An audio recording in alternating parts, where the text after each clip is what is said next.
Senhoras e senhores, ciclistas e ciclistas. Agora uma posição de referência, porque Dalai Blanco está conosco novamente na terceira missa desse ano.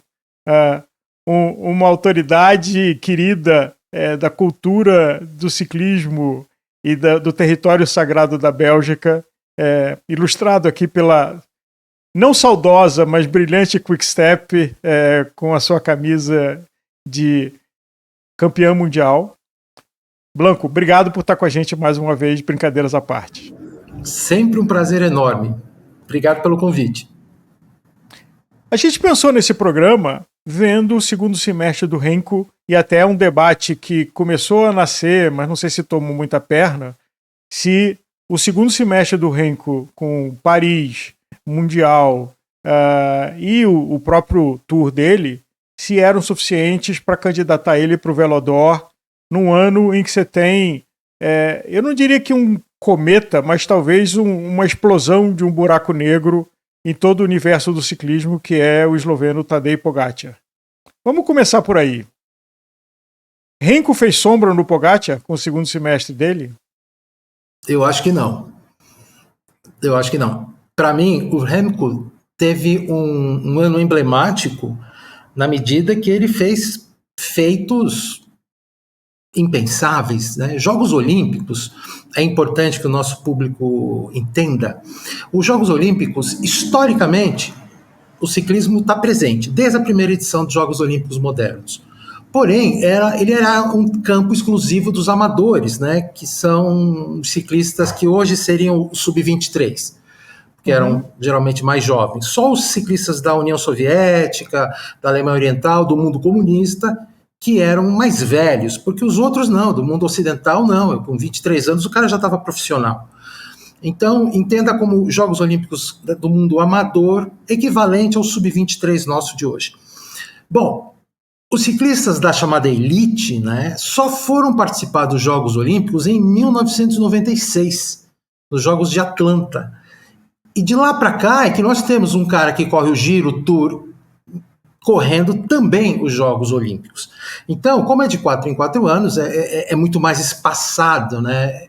Então, nós tivemos caras como o Jan Ullrich ganhando o Mundial, ganhando os Jogos Olímpicos, ganhando o contrarrelógio do Mundial, ganhando o Tour de France. Então, mas assim, não é a regra, né? O Cancellara, por exemplo, que é um super ciclista de contrarrelógios e de clássicas, também foi campeão olímpico de contrarrelógio. Mas o Renko fez o que ninguém tinha feito, que é ganhar a estrada, a prova em linha e o contrarrelógio no mesmo ano. Fenomenal, fenomenal. E vindo da Bélgica, e sendo um cara tão badalado, ele realmente, o mundo dos ciclismos o reverenciou. Depois ele vem e é bicampeão mundial de contrarrelógio. Algo que também nunca ninguém fez, que é ganhar o Mundial e os Jogos Olímpicos contrarrelógio no mesmo ano. Então, brum, sendo bicampeão. Bicampeão Cancellara foi. Bicampeão Tony Martin foi no contrarrelógio. Bicampeões mundiais. Mas aí o Renko vem e é bicampeão com os Jogos Olímpicos dublê em Paris. É muito fenomenal. Mas quando compara com Tadej Pogačar, aí é outra liga.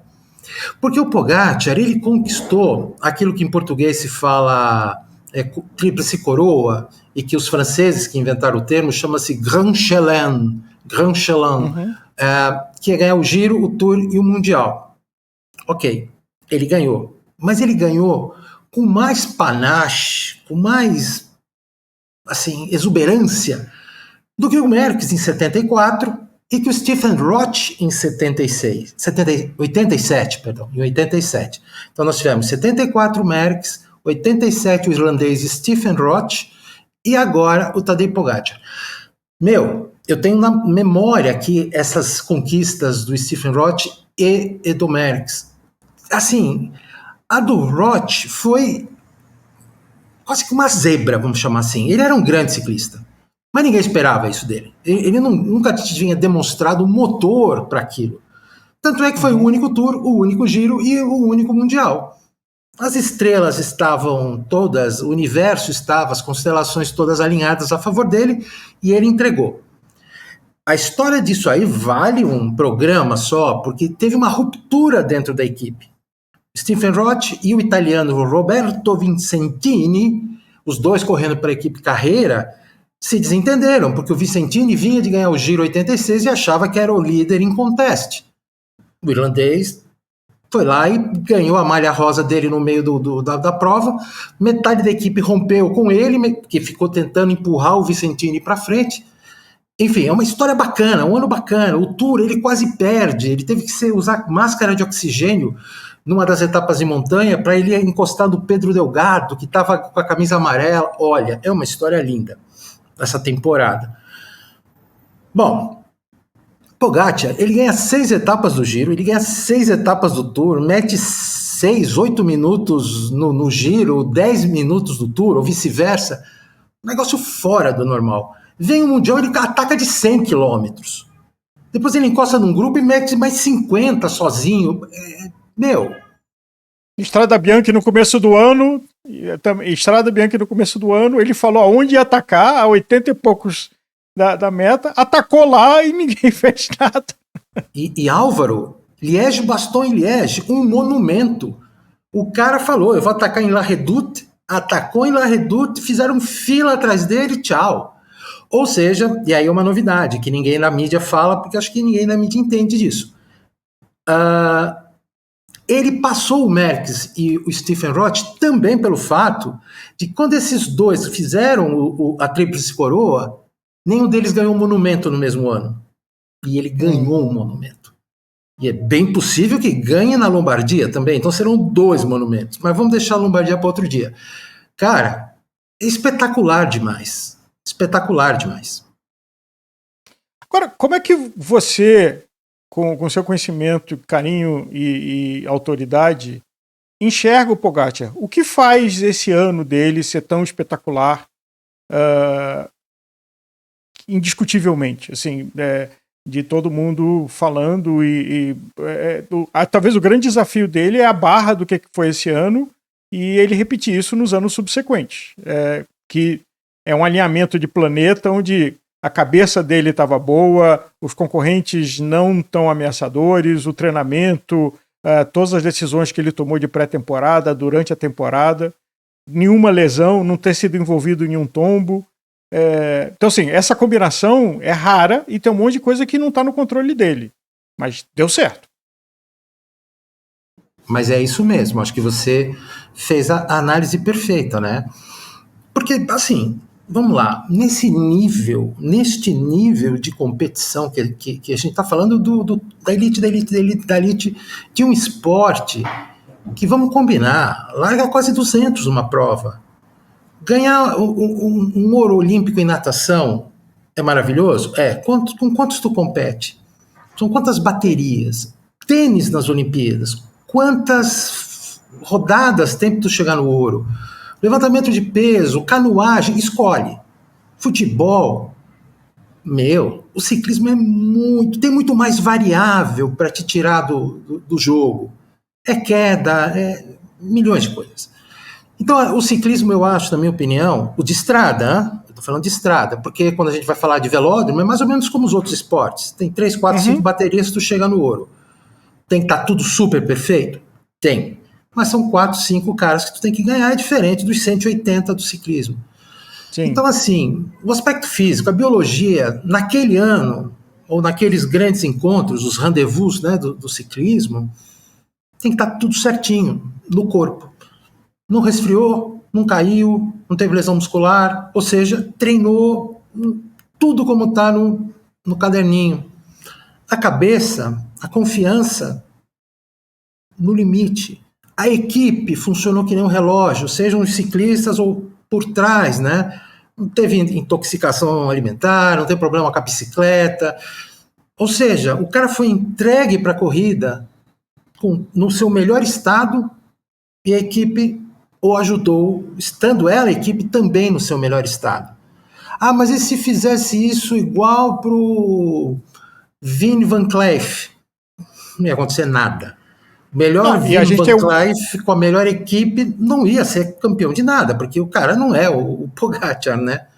Então tem que ser o super campeão na sua melhor, na sua melhor situação, com todo a sua volta funcionando direito.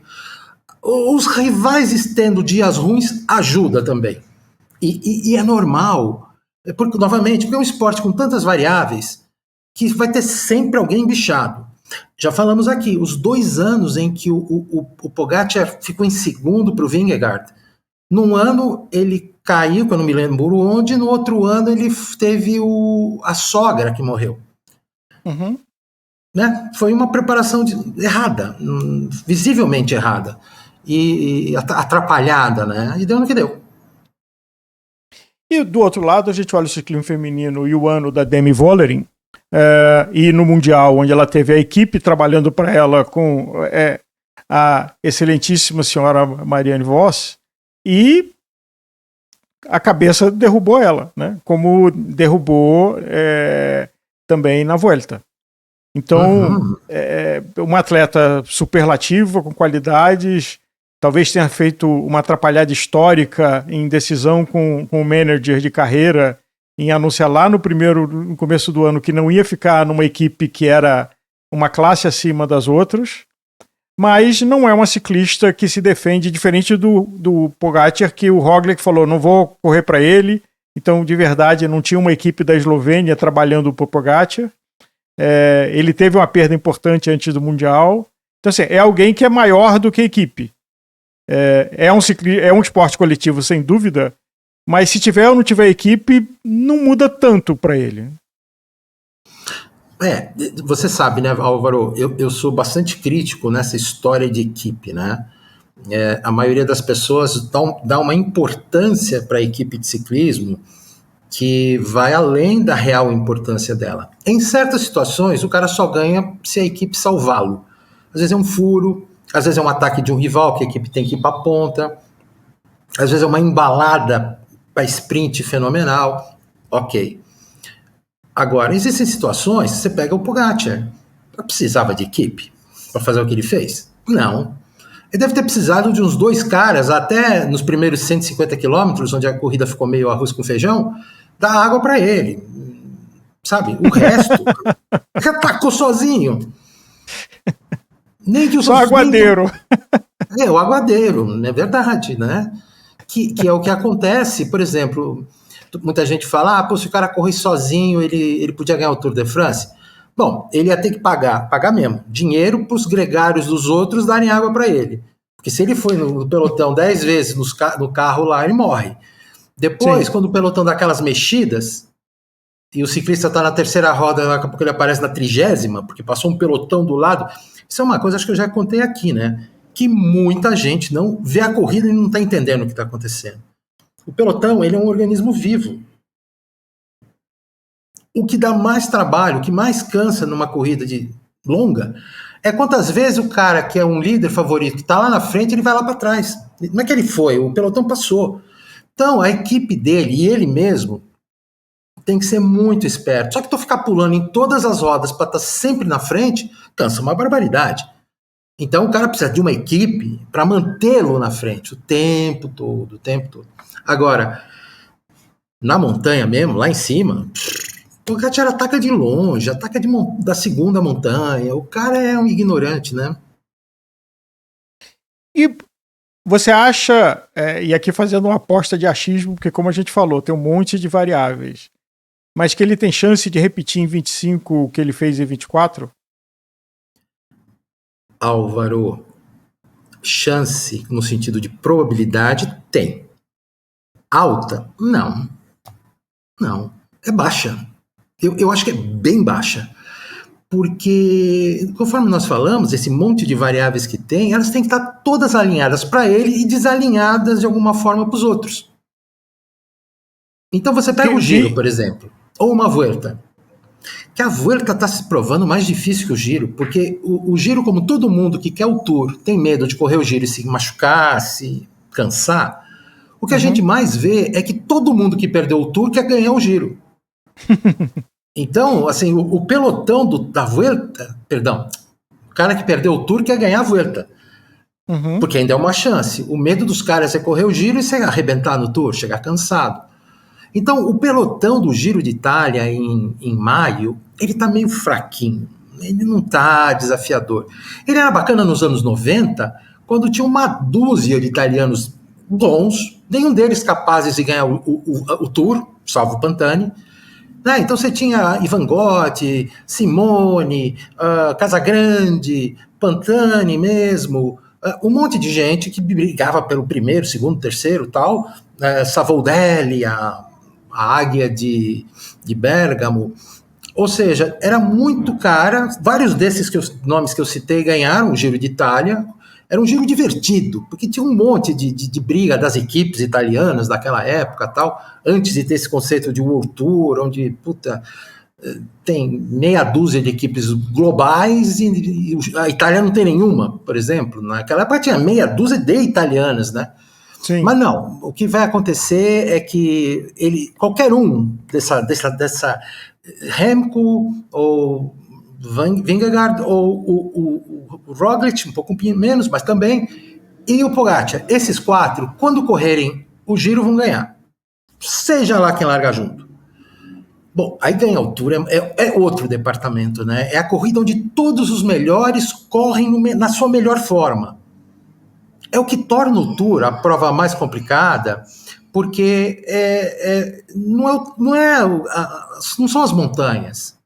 Né? Montanha mais elevada tem no Giro, mais chegadas no alto tem na Vuelta. O Tour é aquele bem bolado que o que o torna espetacular são os corredores, são os ciclistas. Então, digamos que ele e o Vingegaard, ele ganha do Vingegaard, mas para ele ganhar agora, vai ganhar uma Vuelta em seguida, porque o Vingegaard vai chegar com raiva para ganhar a Vuelta dele, e ganhar um Mundial. O Mundial é uma coisa muito peculiar, porque depende do percurso, né? Tem ano que é para ganhar o Cipollini, como em 2012 em Zolder, na Bélgica, que era uma mesa de bilhar.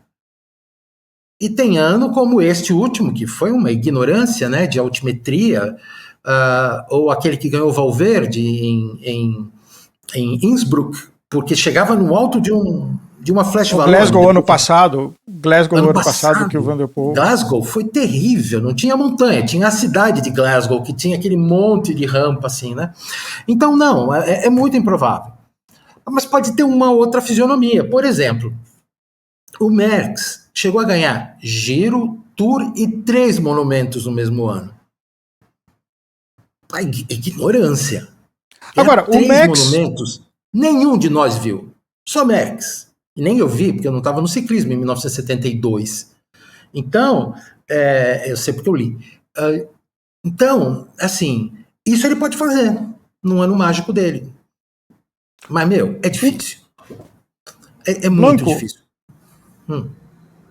Você que acompanhou, não assistiu tanto, até porque ao vivo era impossível até não muito tempo atrás, mas o Merckx, para informar os nossos ouvintes, o Merckx prescindia de equipe como o Pogacar prescinde de equipe? Ou seja, ter uma equipe forte ou não fazia tanta diferença para o Merckx quanto não faz para o Pogacar? Olha, Álvaro, olha que coisa curiosa. As equipes naquela época, por exemplo, no Mundial, largavam 10 por seleção. E a equipe do campeão, a seleção do campeão mundial anterior largava com 11, porque o próprio largava sempre, mesmo fora de forma largava. O Tour de France largavam 10. E aí caiu para 9, aí caiu para 8, tal, entendeu? Ou seja, as equipes eram maiores, mas o tamanho do pelotão também era menor. Por quê? Porque havia a cortina de ferro.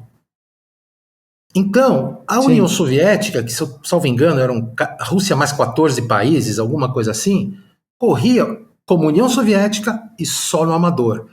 Alemanha Oriental, Polônia, República Tcheca, e Eslováquia e Eslovênia, tudo isso só corria no amador, porque era proibido pelos governos, né? Os governos comunistas daquela época diziam que não havia esporte profissional nos seus países, porque aquilo era contra a filosofia, blá, blá, blá, do povo com saúde, né? Eles diziam que o povo lá era mais saudável e tal, e que esporte profissional era coisa de capitalista.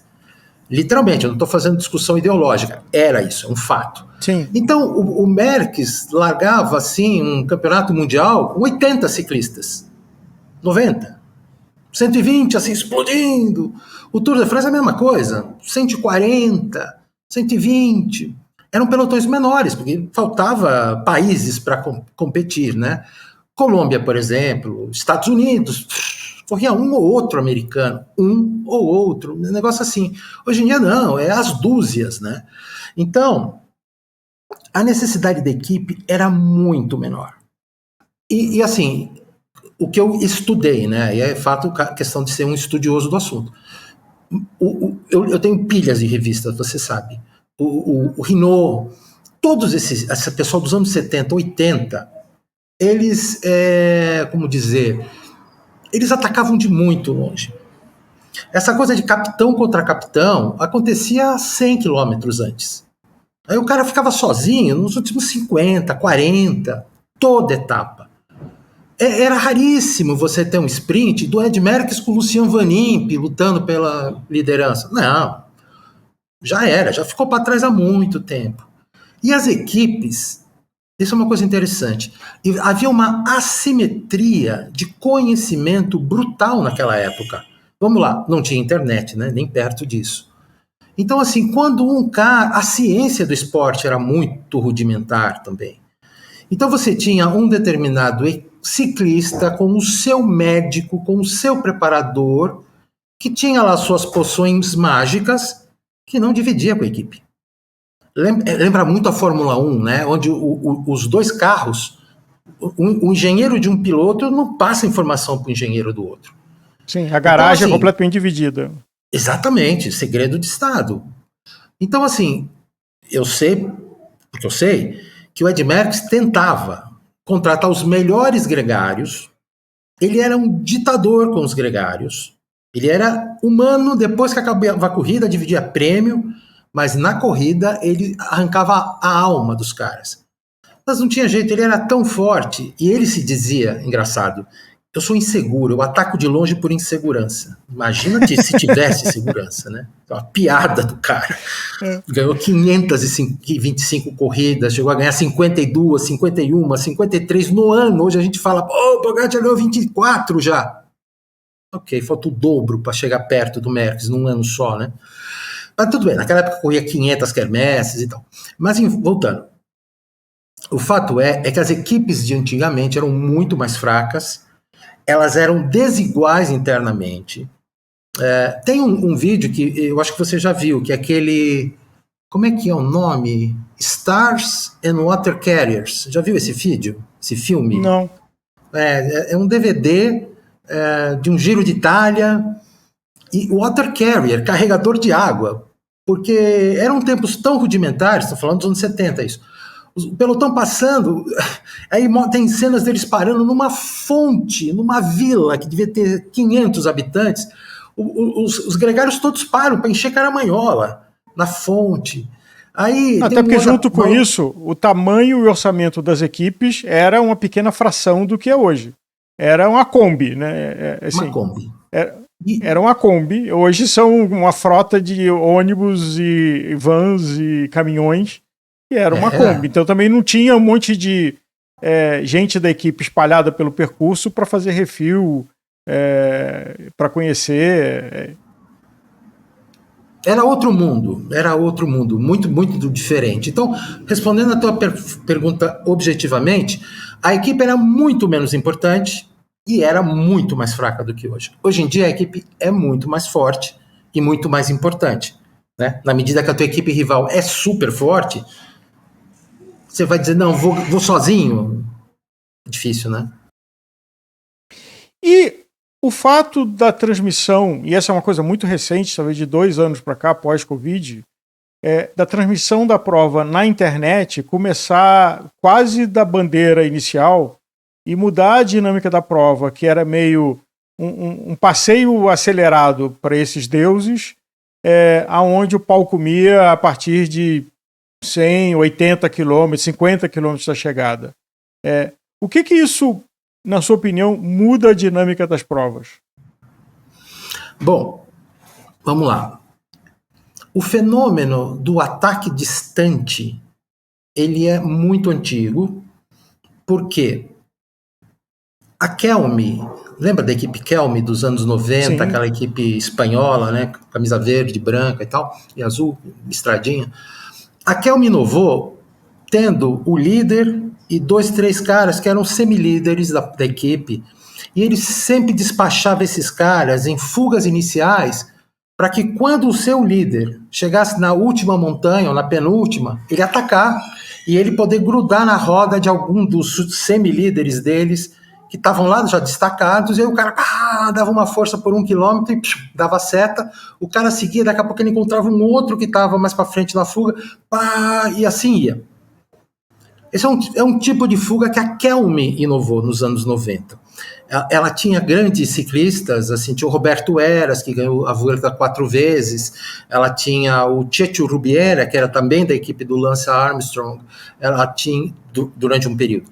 Ela tinha, depois teve o Oscar Sevilla, esse carinha que correu aí até outro dia, com 45 anos de idade, veio para a Colômbia.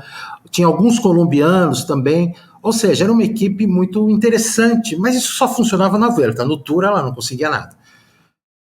Agora, por exemplo, tem uma fuga de gregários lá da bandeirada, isso eu tenho fotos nas revistas dos anos 70, dos anos 80. O que mudou é a ferocidade que este ano, por eu estar fazendo home office e, enfim, ter me dedicado mais à observação das corridas, eu fiquei impressionado com a ferocidade dos ataques, o ritmo, pelotões de 30 caras, né? Pelotões de, eu acho que chegou a ter um de 40 ou 45 ciclistas, uma fuga, é um terço do pelotão. E aí tem aquela coisa, mostrar a camisa na televisão, brigar por pontinhos, mesmo naquele início de Tour ou de Vuelta, onde os pontos pesam um pouco, né? Ganha 3 pontos numa montanha de categoria 4, numa etapa plana. Nossa, o cara vai lá e aparece no pódio, né? Sai no jornal, sai no mundo todo, dizendo, o cara da equipe, sei lá, é o Kern Pharma, ganhou uma etapa. Na primeira vez que a Kern ganhou, ninguém deu muita bola. No fim, eles ganharam 3, né, na Vuelta. Mas assim, então eu acho que a filmagem da televisão, desde o início, ela é um estímulo a mais para as equipes que são frágeis, que não têm condição sequer de ganhar etapa, mas eles mostram a camisa deles por 2, 3, 4 horas, às vezes, na TV, né? Então isso muda, isso acelera a corrida, né? Porque quando eu falo de ferocidade, é porque até um ataque 5, 7, 10, 12 caras, os que não foram, o cara olha lá, não tem nenhum da minha equipe, também vou. Aí ele arrasta o pelotão, acaba encostando, aí sai outro bando de loucos, pai, aí tem os que não estão lá. Então, assim, na verdade, a equipe no carro lá atrás, os ciclistas entre eles ali, eles ficam torcendo para montar um pelotãozinho lá na frente com representantes de todas as equipes. Porque aí é que sossega. Aí todo mundo trabalha junto, porque todo mundo tem uma ficha nesse jogo, e aí não tem um risco.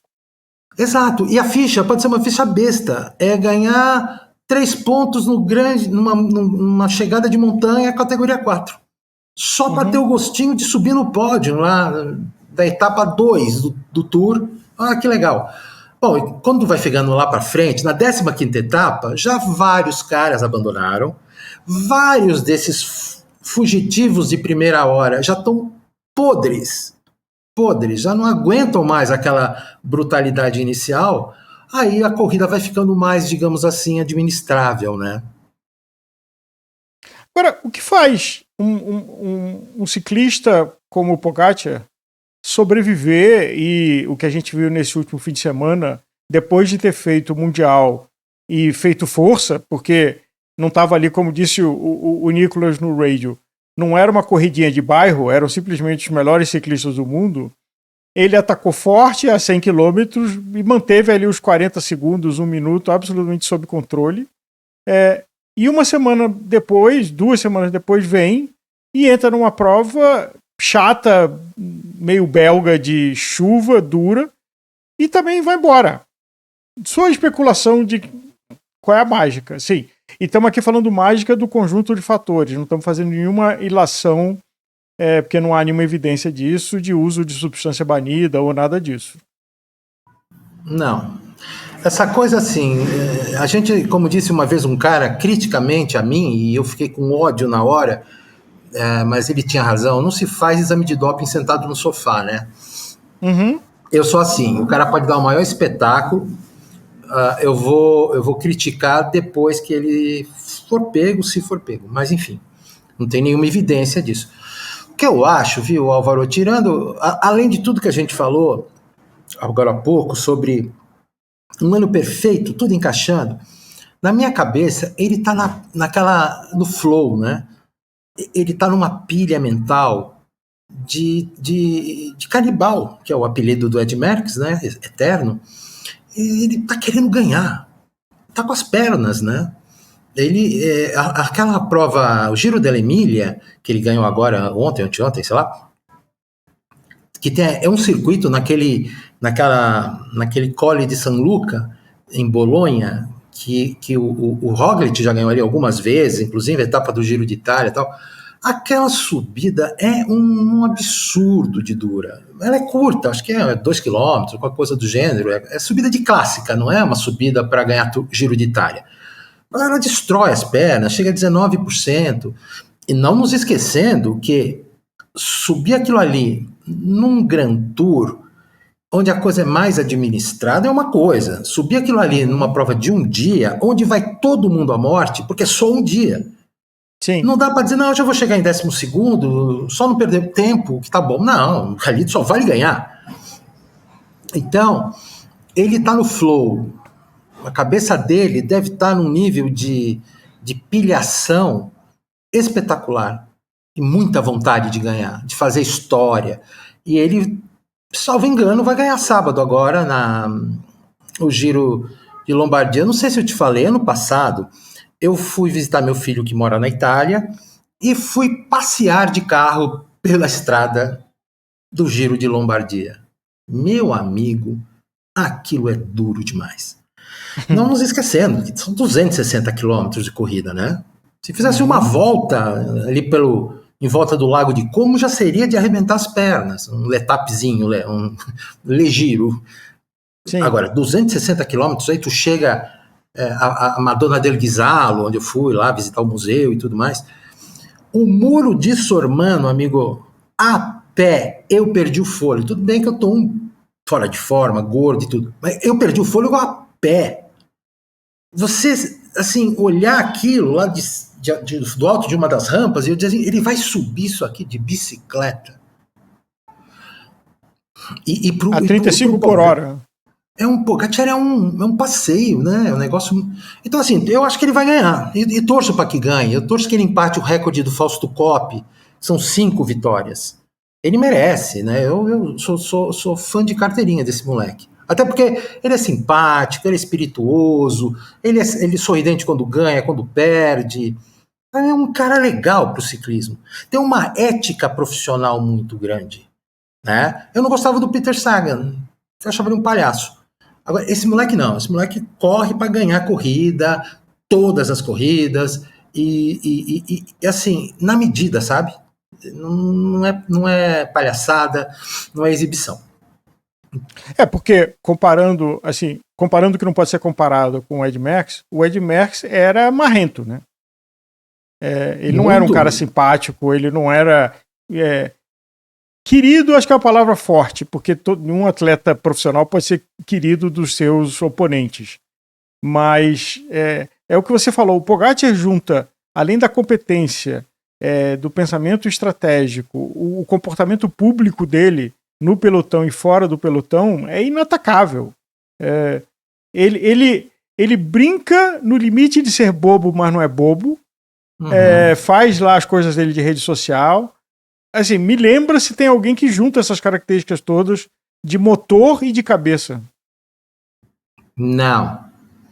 Nunca vi igual. Até porque a simpatia dele, ele sobe no pódio histórico, né? A gente não pode esquecer também, vamos lá, nós dois que estamos na fronteira dos 60, eu um pouquinho mais, acho que você um pouquinho menos, a gente vem de uma geração mais dura, né? Pensa nos anos 70, as pessoas não eram tão risonhas como são hoje. Os atletas eram muito mais casca grossa um contra o outro, não tinha amizade. Nós vimos no tênis, por exemplo, esses 3 monstros recentes, né? O suíço, o espanhol e o sérvio, eles eram amigos fora da quadra. Porra, se pegar Ed Merckx, Roger de Vlaeminck, Bernard Hinault ou Fred Martins, para ficar 3 belgas, os caras se odiavam, se criticavam abertamente na imprensa. A imprensa, obviamente, tacava gasolina na fogueira. E eram tempos assim, não tinha o cara, o representante de imprensa, não, peraí, não comenta isso, não publica isso, que nada, deixa falar. E era uma maravilha, né? Tinha, por exemplo, na Bélgica, você tinha jornais totalmente anti-Merckx. Lá do coração dos Flandres, as pessoas não gostavam do Ed Merckx. Por quê? Porque ele era da região de Bruxelas. Ele era quase vizinho da região do Remco, Evenepoel. Esqueci o nome daquela região, não é Limburgo, enfim.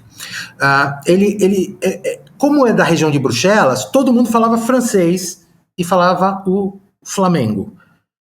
Roger de Vlaeminck não dava entrevista em francês. Acabou.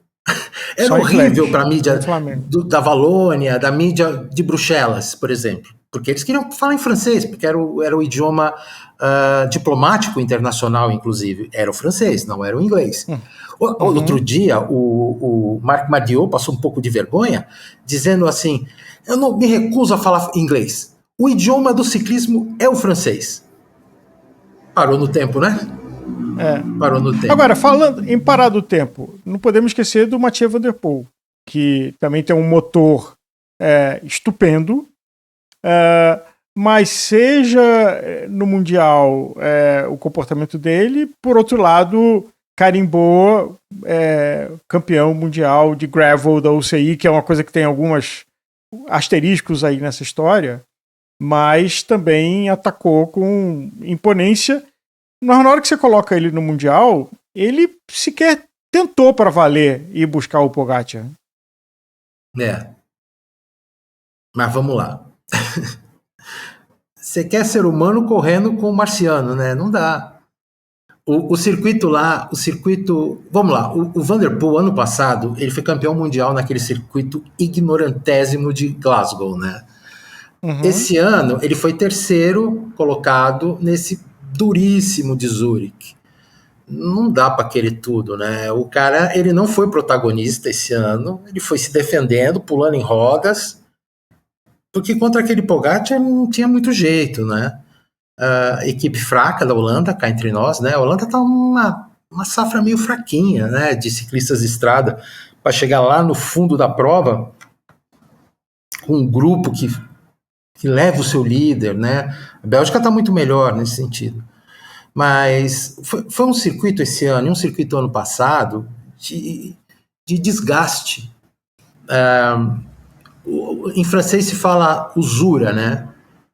Que é assim, larga 100, os caras que estão lá na frente, não é porque eles atacaram, é porque o pelotão vai esvaziando, vai esvaziando, vai esvaziando, vai esvaziando. E daqui a pouco tem poucos, e você nem percebe, mas é que ficou para trás. E aí começam a ter os ataques entre os sobreviventes. Mas não tinha muito o que fazer. Tava todo, é o tipo do Mundial onde chega todo mundo muito arrebentado no final, e o conceito de espetáculo tem que ser visto de uma outra forma. O conceito de protagonismo tem que ser visto de outra forma.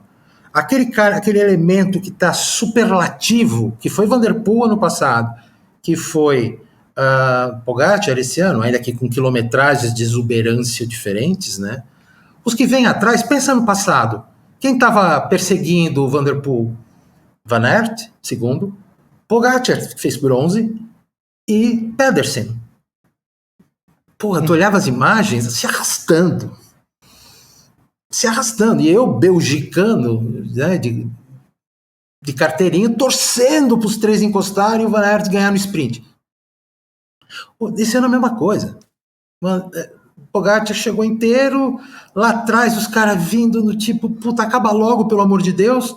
Aí o O'Brien, né, atacou, ninguém esperava, ninguém foi atrás, porque não tinham perna. Australiano foi lá, Brian O'Connor, né? Ben O'Connor. Ben O'Connor. Que inclusive é um ciclista que vale, assim, olhando um pouquinho mais até a série da Netflix, é uma pessoa que claramente não tem cabeça. É engraçado ele ter um assento numa equipe World Tour, porque é uma pessoa fraca de cabeça, teve aí o oportunismo dele positivo na Vuelta, mas que você via assim, que não tinha a menor chance. E ele ter o senso de oportunidade depois da Vuelta de se posicionar e levar o Mundial foi uma surpresa, uma zebra quase, de certa forma. Totalmente. Inclusive ele eu concordo plenamente, a gente vendo ele naquela Netflix lá, ele não combina minimamente com a equipe, porque a equipe francesa geralmente é aquilo que a gente vê, pura emoção, né?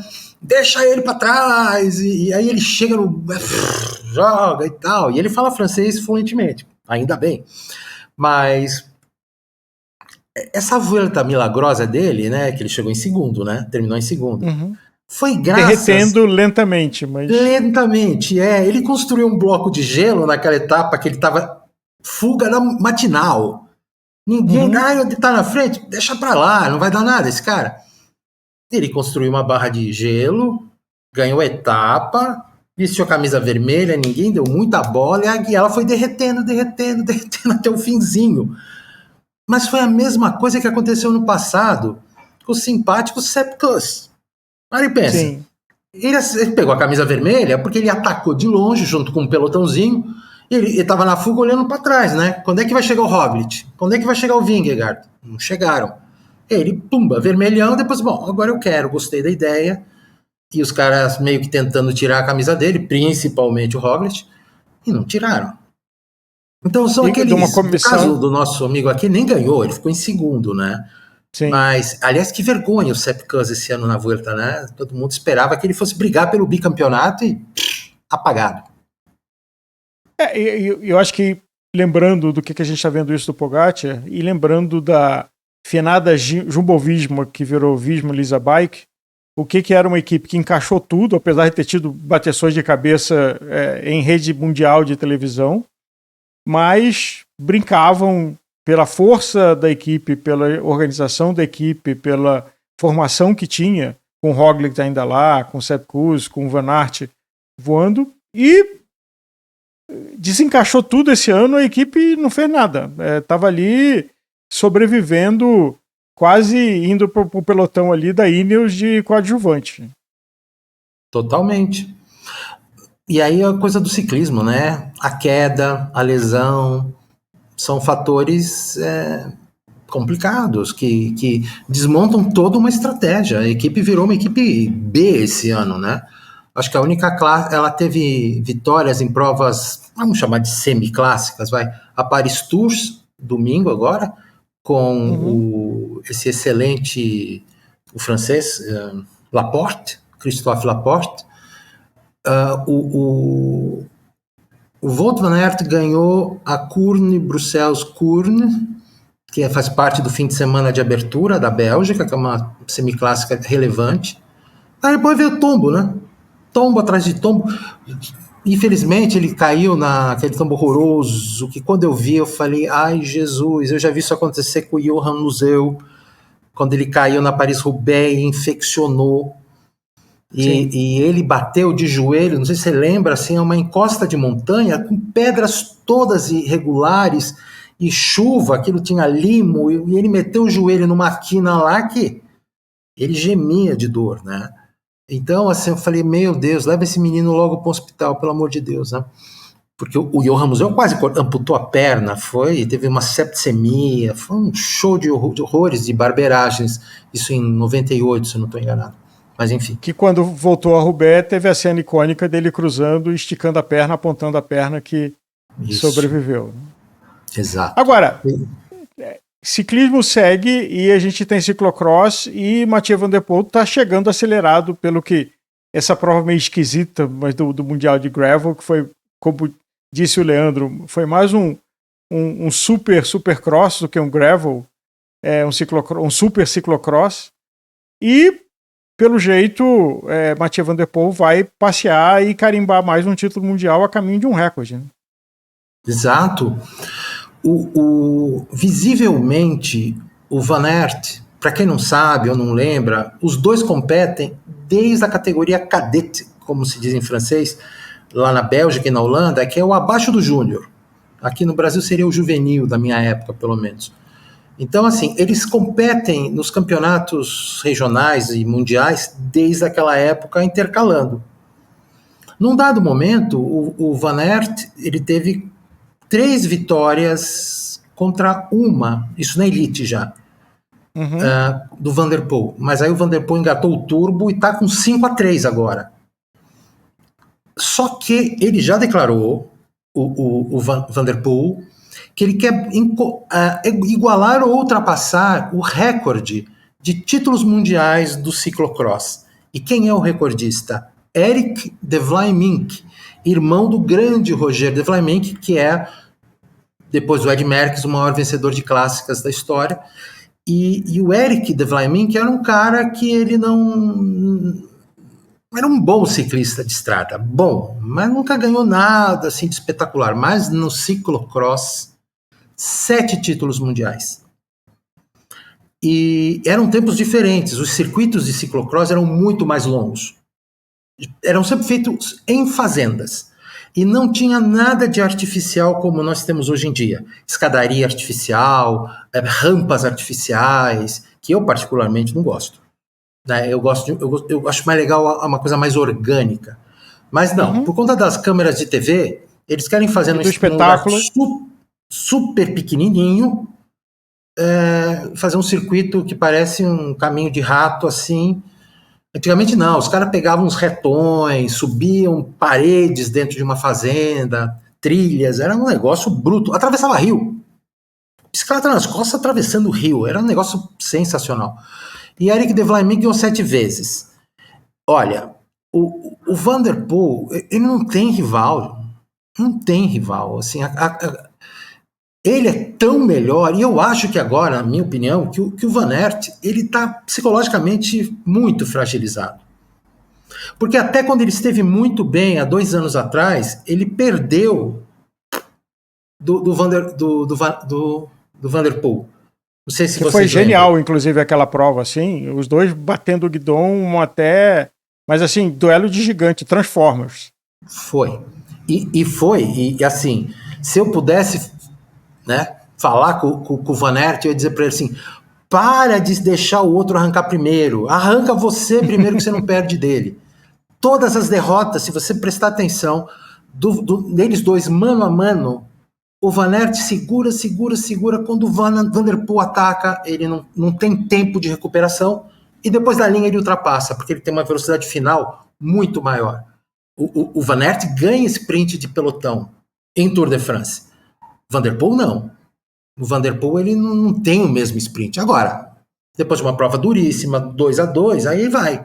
Mas ele não pode deixar o Van Der Poel arrancar primeiro. E esse último Mundial, não o último, porque o último ganhou o Van Der Poel sem concorrência, mas no penúltimo, ele ganhou em cima do Van Aert, o Van Aert esperou ele atacar primeiro e aí não conseguiu passar mais.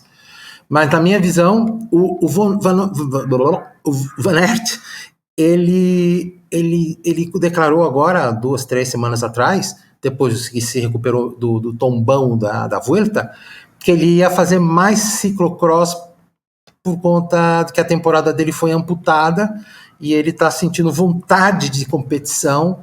Então é capaz que nós vejamos os dois com mais fogo, com mais pegada no ciclocross esse ano. Tomara. Um buscando a recuperação psicológica e o outro buscando empatar um título, um recorde que não está longe. Ganhar mais 2, facinho para ele, né?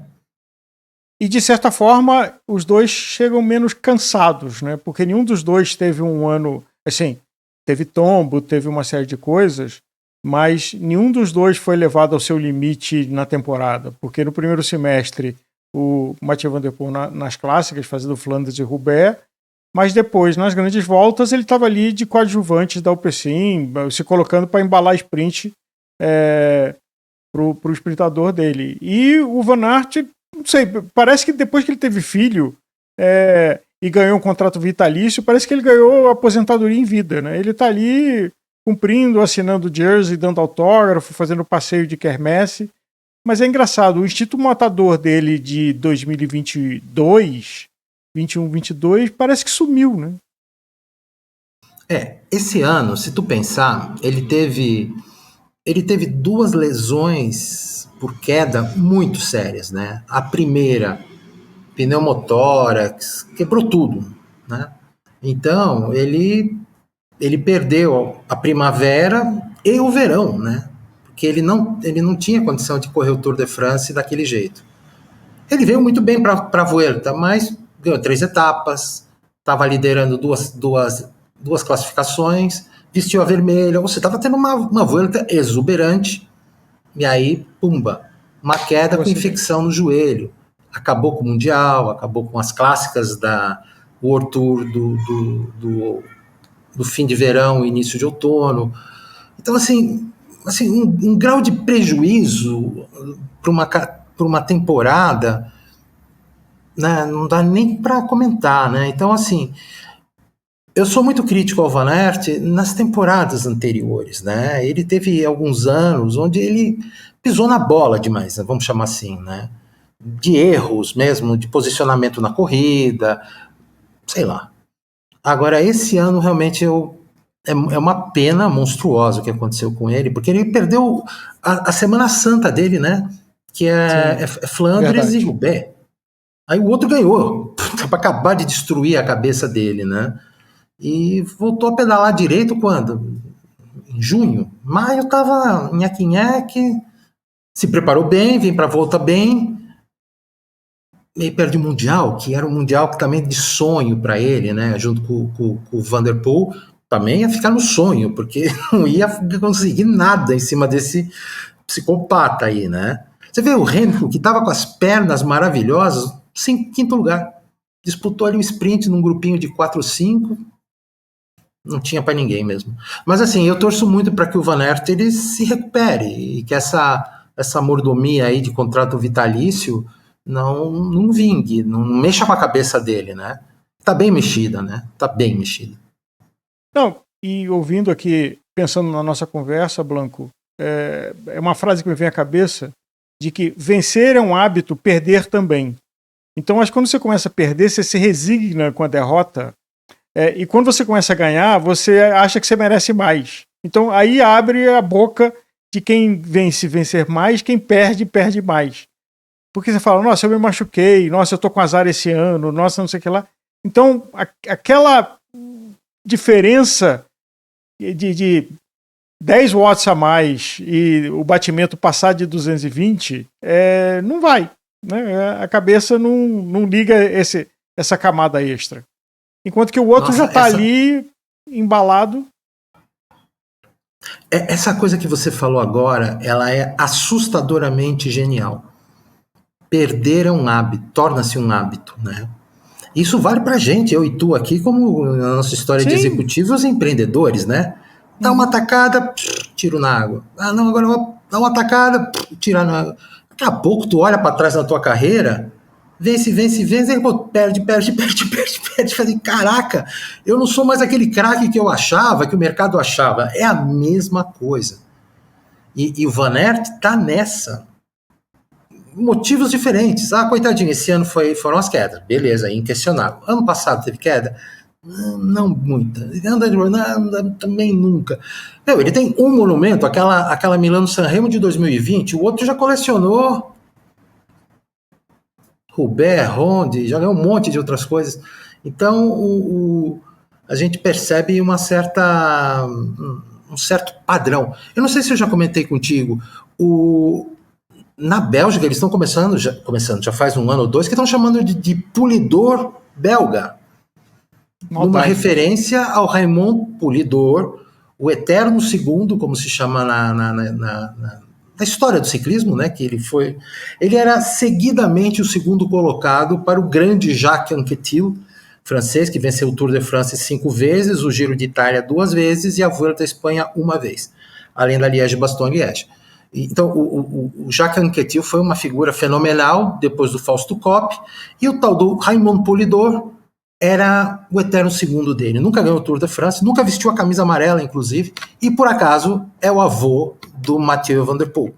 E o que acontece com o nosso querido Van Aert? Depois de 2020, onde ele ganhou a Strade Bianche, ganhou a Milano-San Remo e fez um festival de etapas no Tour de France, mas ele só passou a andar bem no Tour de France. Ele não ganhou mais clássica. Então, todo mundo chama... E ele perde consistentemente grandes provas pro Mathieu. Então, vira essa história do... Começou a virar o eterno segundo, né? O que não é legal para a cabeça dele. Dalai Blanco, uma atualização sempre divertida e rica e generosa sua aqui com os nossos ouvintes, na sua terceira de várias aparições que você vem aqui. Então acho que tem a gente começou com um caminho e da boa conversa a gente foi indo para vários, meio que fazendo um pré-balanço não oficial de 2024 ainda em outubro.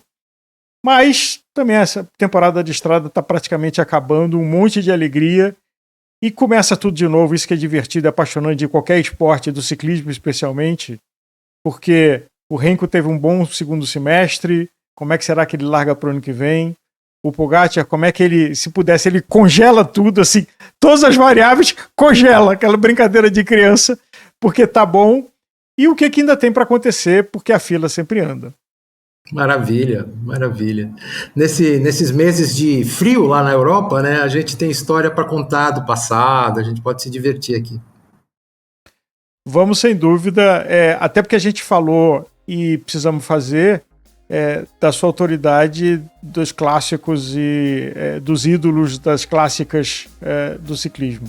Mas fica com a gente por aqui, você que nos ouviu. Blanco, obrigado mais uma vez e a gente se vê daqui a pouco numa outra conversa. Obrigado, Álvaro. Obrigado a vocês que mantiveram a atenção aqui comigo. A gente se cruza aí.